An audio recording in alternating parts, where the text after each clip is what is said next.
तारीख पे तारीख, तारीख पे तारीख, तारीख पे तारीख, लेकिन इंसाफ नहीं मिला। मिली है तो सिर्फ तारीख।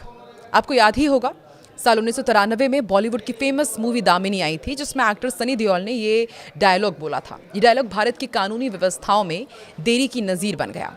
फिल्मों के ही तमाम सीन में एक और कहावत सुनी गई कि justice delayed is justice denied, यानी इंसाफ मिलने में देरी असल में न्याय नहीं मिलने के बराबर ही होता है। आज यहाँ बात इसलिए क्योंकि देश के प्रधानमंत्री नरेंद्र मोदी ने जंतर मंतर पर चल रहे प्रदर्शन के बीच बड़ा ऐलान किया। उन्होंने ये कहा है कि पेपर लीक के दोषियों को फास्ट ट्रैक कोर्ट बनाकर सरकार कड़ी सजा देगी। अब सवाल ये है कि फास्ट ट्रैक कोर्ट होता क्या है, ये सामान्य अदालत से कैसे अलग होता है, अभी तक किन किन मामलों में नज़ीर बन चुका है, और अभी दिल्ली के जंतर मंतर पर नीट पेपर लीक के विरोध में प्रदर्शन बड़ा रूप ले चुका है। इस गरमाए हुए मुद्दे पर संसद से लेकर सड़क तक गहमा गहमी है। अब पीएम मोदी के बाद फास्ट ट्रैक कोर्ट में लीक के दोषियों के केस की सुनवाई होने की उम्मीद है।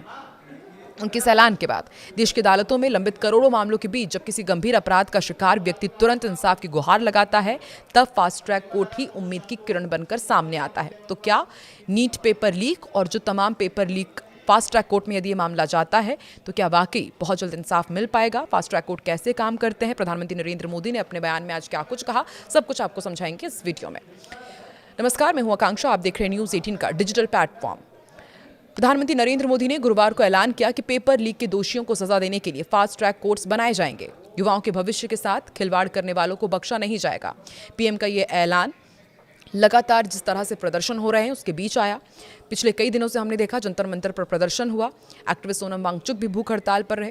गुरुग्राम के वेदांता अस्पताल में वो भर्ती हैं, वहां पर उनका इलाज चल रहा है। देश में अब तक पेपर लीक मामलों की सुनवाई सामान्य अदालतों में ही होती थी, इसलिए फैसला आने में कई साल लग जाते थे। लेकिन अब प्रधानमंत्री ने इसके लिए फास्ट ट्रैक कोर्ट बनाने की घोषणा की है ताकि फैसला तेजी से हो सके। भारत में फास्ट ट्रैक कोर्ट की शुरुआत साल 2000 में हुई थी। इनका गठन 11वें वित्त आयोग की सिफारिश पर किया गया था। आयोग ने देश भर में 1734 फास्ट ट्रैक कोर्ट बनाने के लिए स्पेशल फंड की अनुशंसा भी की थी। फास्ट ट्रैक कोर्ट का रिकॉर्ड भी काफी बेहतर रहा है। केंद्र सरकार के अनुसार रेप और पॉक्सको मामले के लिए बनी फास्ट ट्रैक कोर्ट ने साल 2019 से 2025 तक में 3 लाख से ज्यादा मामलों का निपटारा किया है। इन अदालतों में मामलों के निपटारे का रेट 96.28% है, यानी कि जितने नए मामले आए लगभग उतने ही मामलों का निपटारा भी होता गया। हालांकि नए मामले लगातार दर्ज होने के कारण 2025 के अंत तक करीब 2.5 लाख ऐसे मामले थे जो पेंडिंग थे, जबकि 2024 के अंत में इनकी संख्या करीब 2 लाख थी। प्रधानमंत्री नरेंद्र मोदी ने 21 जुलाई को एनडीए संसदीय दल की बैठक में यह कहा था कि नीट पेपर लीक की खबर मिलते ही सरकार ने तुरंत कार्रवाई की। इस मामले में 13 आरोपियों को गिरफ्तार कर जेल भेजा गया। छात्रों का भविष्य सुरक्षित रहे इसलिए दोबारा परीक्षा कराई गई और समय पर रिजल्ट्स भी घोषित किए गए। पीएम मोदी ने इस मीटिंग में यह भी कहा था कि आगे ऐसी घटनाओं को रोकने के लिए सरकार सख्त कदम उठाएगी और दोषियों को देश के टॉप वकीलों की मदद से कड़ी सजा दिलाई जाएगी ताकि भविष्य में कोई ऐसी हरकत करने की हिम्मत ना करे। प्रधानमंत्री नरेंद्र मोदी ने उस दौरान बैठक में यह भी कहा था कि नीट पेपर लीक कोई राजनीतिक या दलगत मुद्दा नहीं है, बल्कि देश के युवाओं और उनके भविष्य से जुड़ा गंभीर विषय है। प्रधानमंत्री नरेंद्र मोदी की घोषणा के कुछ ही घंटों के बाद अब सरकार ने पेपर लीक में शामिल लोगों को जल्द न्याय दिलाने और कड़ी सजा देने के लिए फास्ट ट्रैक कोर्ट बनाने की प्रक्रिया शुरू कर दी है। नीट पेपर लीक मामले में आरोपियों पर नए एंटी चीटिंग कानून के तहत कार्रवाई होगी और उन पर पब्लिक एग्जामिनेशन एक्ट 2024 के तहत मुकदमा चलाया जाएगा। सूत्रों के मुताबिक केंद्र सरकार 4 राज्यों में फास्ट ट्रैक कोर्ट बनाने की प्रक्रिया में है। उन्होंने बताया कि इस कानून के तहत दोषी पाए जाने और सजा होने पर 5 साल की जेल होगी, 10 लाख रुपए का जुर्माना भी हो सकता है। अभी हाईकोर्ट में लगभग 4 मामले लंबित हैं और अब इन सभी मामलों की सुनवाई फास्ट ट्रैक कोर्ट में होगी। सूत्रों के अनुसार केंद्र सरकार संबंधित राज्यों और हाईकोर्ट से इस मामले के लिए विशेष फास्ट ट्रैक कोर्ट बनाने का औपचारिक अनुरोध करने वाली है ताकि रोजाना सुनवाई हो सके और मामलों का जल्द निपटारा भी हो।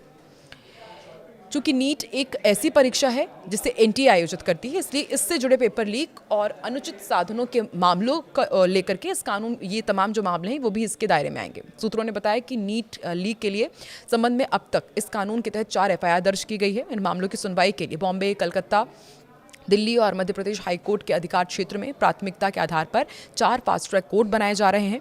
इनमें से 2 मामले बॉम्बे हाईकोर्ट के अधिकार क्षेत्र में आते हैं। सूत्रों के मुताबिक नए कानून में यूपीएससी, एसएससी, आरआरबी, आईबीपीएस केंद्र सरकार के मंत्रालयों और विभागों के लिए भर्ती परीक्षाओं के साथ साथ एनटीए द्वारा आयोजित सभी प्रवेश और भर्ती परीक्षाओं से जुड़े अन्य पेपर लीक के मामले भी शामिल होंगे। इससे पहले प्रधानमंत्री नरेंद्र मोदी ने सोशल मीडिया प्लेटफॉर्म एक्स पर देश के युवाओं के प्रति सरकार की गहरी चिंता व्यक्त की थी और कहा था कि दोषियों को कड़ी सजा दिलाने के लिए फास्ट ट्रैक कोर्ट बनाए जाएंगे। पीएम मोदी ने पोस्ट में कहा कि हमारे युवाओं के कल्याण और भविष्य से ज्यादा महत्वपूर्ण कुछ भी नहीं है। जो लोग हमारे युवाओं के भविष्य को नुकसान पहुंचाने की कोशिश करेंगे उन्हें बख्शा नहीं जाएगा। हाल के कुछ सालों में कई ऐसे संवेदनशील और जघन्य मामले सामने आए जहां फास्ट ट्रैक अदालतों ने कुछ महीने से लेकर कुछ दिनों के अंदर ही सुनवाई पूरी की और ऐतिहासिक फैसले सुनाए। तो आइए समझते हैं कि फास्ट ट्रैक कोर्ट आखिर है क्या और कैसे ये जो सामान्य अदालत होते हैं उनसे अलग होते हैं और भारत की न्यायिक व्यवस्था में इनकी क्या भूमिका रही है। सबसे पहले क्या होता है फास्ट ट्रैक कोर्ट, ये बताते हैं। देखिए, फास्ट ट्रैक कोर्ट यानी कि त्वरित अदालत वो विशेष अदालतें होती हैं जिनका गठन लंबे समय से लंबित मामलों के त्वरित निपटारे या फिर अति संवेदनशील या जघन्य अपराध की रोजाना सुनवाई के लिए किया जाता है। इनका जो मुख्य उद्देश्य है वो मुकदमों की लंबी प्रक्रिया को छोटा करके जल्द से जल्द फैसला सुनाना होता है ताकि पीड़ितों को तुरंत न्याय मिल सके और अदालतों पर जो बोझ बढ़ रहा है वो भी कम हो। यहाँ सरकार या अदालत के आदेश के बाद ही किसी केस की सुनवाई होती है। कब और क्यों इसका गठन हुआ ये भी आपको बताते हैं। भारत में फास्ट ट्रैक कोर्ट की अवधारणा 11वें वित्त आयोग की सिफारिशों के बाद साल 2000 में लागू हुई। उस समय देश भर में 1734 फास्ट ट्रैक कोर्ट गठित करने के लिए फंड आवंटित किया गया। साल 2012 में दिल्ली में जो निर्भया कांड हुआ था उसकी घटना और इससे हुए आक्रोश के बाद देश में महिलाओं और बच्चों के खिलाफ होने वाले यौन अपराधों के लिए त्वरित न्याय की मांग उठी। इसके बाद बड़ा बदलाव आया। फास्ट ट्रैक और सामान्य अदालत में क्या अंतर है वो भी आपको फटाफट समझाते हैं। देखिए, दोनों अदालतों की बात करें तो टाइम लिमिट, प्रक्रिया और कार्यप्रणाली में काफी अंतर है। सामान्य कोर्ट की बात करें तो यहाँ मुकदमों की अधिक संख्या की वजह से तारीख के बीच लंबा गैप हो जाता है, जबकि फास्ट ट्रैक में रोजाना ही केस की सुनवाई होती है। इसमें बिना किसी ठोस वजह के तारीख को टालने की इजाजत नहीं होती है। नॉर्मल अदालत में दीवानी से लेकर फौजदारी तक हर तरह के मामलों की सुनवाई होती है। दूसरी तरफ फास्ट ट्रैक में रेप से लेकर पॉक्सको, आतंकवाद, बुजुर्गों और महिलाओं से जुड़े मामले शामिल होते हैं। फास्ट ट्रैक कोर्ट्स भारतीय न्याय व्यवस्था की उस धीमी गति का जवाब है जिससे अक्सर आम नागरिक हताश हो जाता है। हालांकि एक्सपर्ट्स का ऐसा मानना है कि इन अदालतों की सफलता के लिए केवल संख्या बढ़ाना ही काफी नहीं है, बल्कि पर्याप्त जजों की नियुक्ति, फॉरेंसिक लैब्स की तेजी और पुलिस जांच प्रक्रिया में सुधार भी उतनी ही जरूरी है। ऐसा इसलिए ताकि न्याय की प्रक्रिया तुरंत होने के साथ निष्पक्ष भी हो सके। आपको क्या लगता है?